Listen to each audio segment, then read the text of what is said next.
2016, in Lusaka, Kanyama, a widow named Mrs. Tembo had a very big problem with her eldest son, a guy named Joseph, and his wife, Nandipa.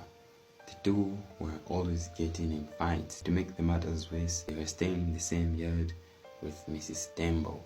This meant their doors were right opposite each other.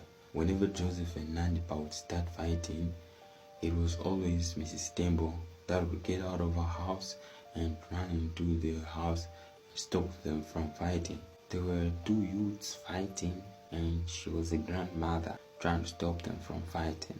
This was quite a challenge for her. Plus, they would fight at inappropriate times when she's asleep. Kukuru kukuru, 02 at the door. It's not the thieves, actually his son and the wife. So she used to wake up and go stop the two grown-up people from fighting. That became her routine until in November 2016, her son Joseph approached her and told her that he's managed to finally find a solution to stop their fighting.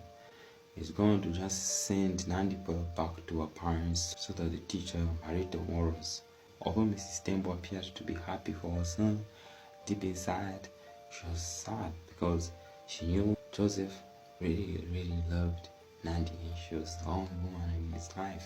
She just doesn't understand how their relationship decayed into fighting. A week later, Mrs. Tembo began smelling a strange, disgusting smell coming from outside her bedroom window. She tried to look from where the smell was coming from around the house, but she failed to find out where it was. The longer she did not find out the source, the more the smell would hit harder.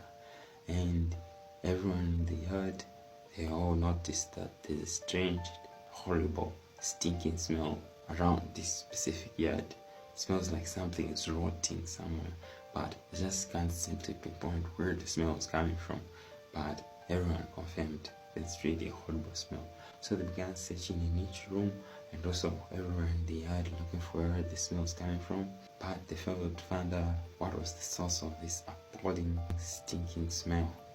2 weeks later, Joseph's younger siblings, they noticed there were a lot of flies collecting on his door frame, and it clicked. They remembered it's only Joseph's room which has not been searched for where the smell was coming from. So his mother and siblings, they just waited for him to knock off from work, and ever since his wife left, he always arrived drunk 22 hours, never to talk to anyone, just goes to sleep, early in the morning, leaves for work.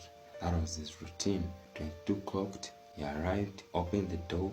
Before they even knocked, his mom and siblings, they just bashed inside his house, flooded him with bad smell. Before they could even hear his answer, they were welcomed by the sound of flies buzzing everywhere around the room, and a lot of stinking, horrible smell was in the house. Some of his siblings, the younger ones, they even failed to stay in his room. They ran outside the house. Apparently, everywhere in the walls from the ceiling was covered with flies, and a huge amount of flies like bees on honey. They were on his bed. His bed was covered with a lot of clothes, and on top of the clothes, that's where the flies were also seated. Even under the bed, there were a lot of flies. His mom noticed that the smell was definitely coming from the bed where there were a lot of clothes. That's how she demanded him to remove the clothes so that she sees what's on the bed. Joseph denied. He just asked everyone to just leave him alone, just leave him in peace. But they refused. They said they are going to remove the clothes for themselves so that they see what's producing this bad scent on Joseph's bed. That's how Joseph even ran away. They called the police and began removing the clothes from the bed. By the time the police arrived, the clothes were totally removed from the bed, and what they found there was very sad.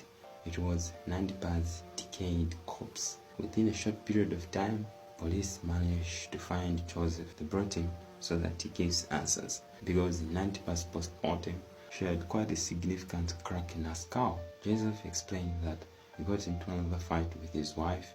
He thought it's just going to be like any other fight that they've had, but this time he pushed her so hard she went and hit her head in a hard object. Since then, she went unconscious. He thought she would wake up, Like, she's always been beaten and she wakes up. So he lay down on the bed thinking the next morning she's going to wake up, but she did not. He went to work, came back, she did not wake up. He found her in the same position that he had laid down on the bed, and then he realized he made her. That's how he began just putting clothes on top, hoping the fluids that would be coming from her dead body, they would be absorbed by the clothes, and probably the smell would also be muffled out. But the smell was everywhere. According to post-mortem, the injury that Nandipa incurred on that day is most likely not an injury that would bring instant death. She would have survived if medical attention was applied on her in the first few hours. But Joseph decided to keep her in the bed, not to look for help from anyone, until she most likely bled somewhere inside the chest, in the head, and died. Joseph was sentenced to life in prison.